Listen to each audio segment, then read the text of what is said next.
When your ex falls back in love with you, this is going to be exactly what they're thinking and how you can go ahead and set yourself up for success. Please stay tuned all the way through to the end of this video because we're going to be covering some very important topics that I don't think you're going to be able to hear anywhere else. Hey there, it's Clay with modernlove.life, and today we are talking about what your ex is thinking as they are falling back in love with you. Now, as this is happening, there's an important shift that's going on between them. At first, they are going through this hypothetical experience of what would it be like for me to talk to my ex again, for me to spend time with them, for me to get close to them. I don't have to make this mean anything. I don't have to make any big decisions in my life because of this.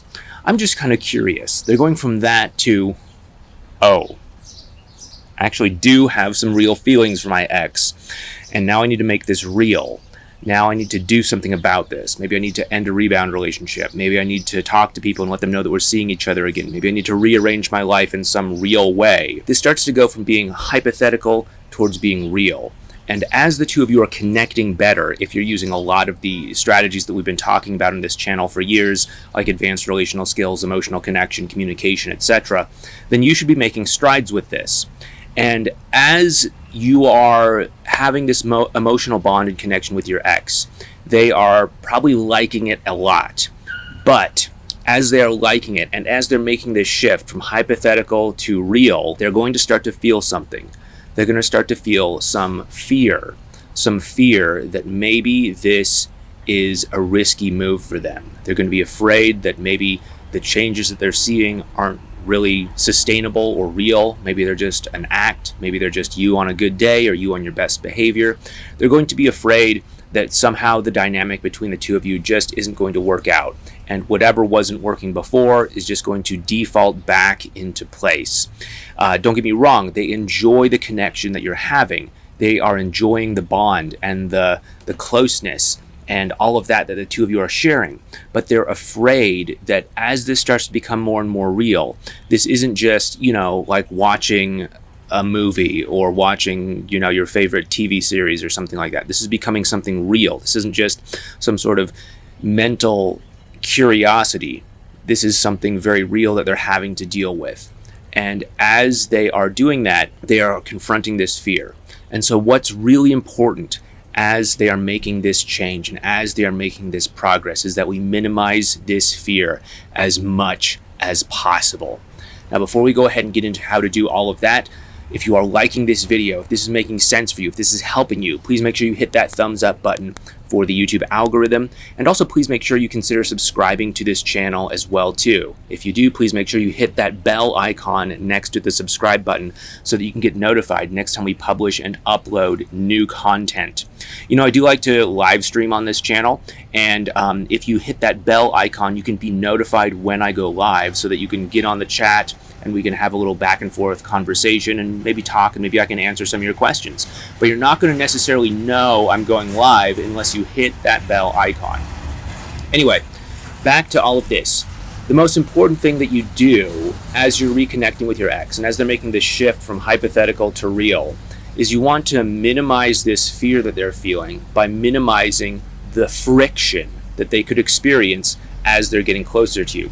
What do I mean by friction? There's all sorts of things that could be going on that could cause them to hesitate, that could cause them to hold themselves back, that could cause them from really letting themselves be in a relationship with you.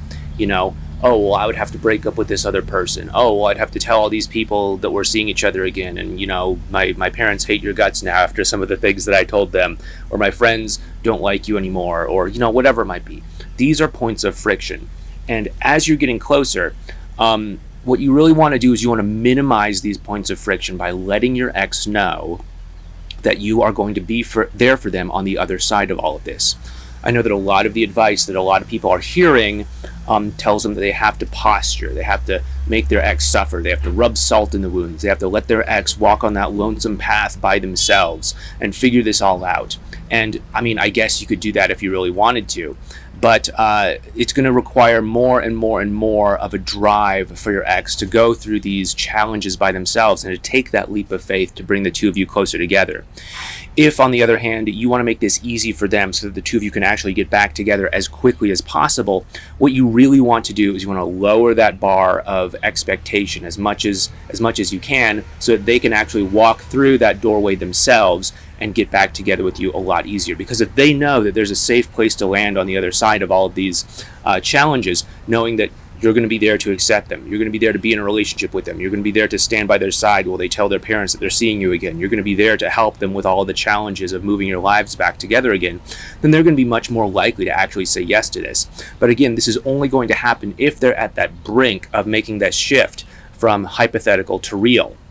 If you're still in the early stages of making this connection with your ex, still building up that emotional bond, etc., then you don't want to be doing this at this point.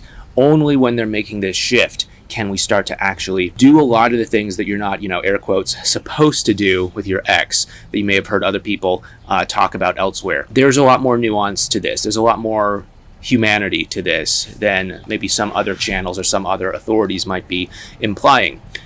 We want to understand that our ex is having a human experience through this. They're feeling natural human fears and concerns as they're going through this process of realizing they have feelings for us and getting back together with us. And we need to address those. Otherwise, we're just going to end up making things harder for ourselves and harder for them, and we may not end up getting the relationship that we actually want.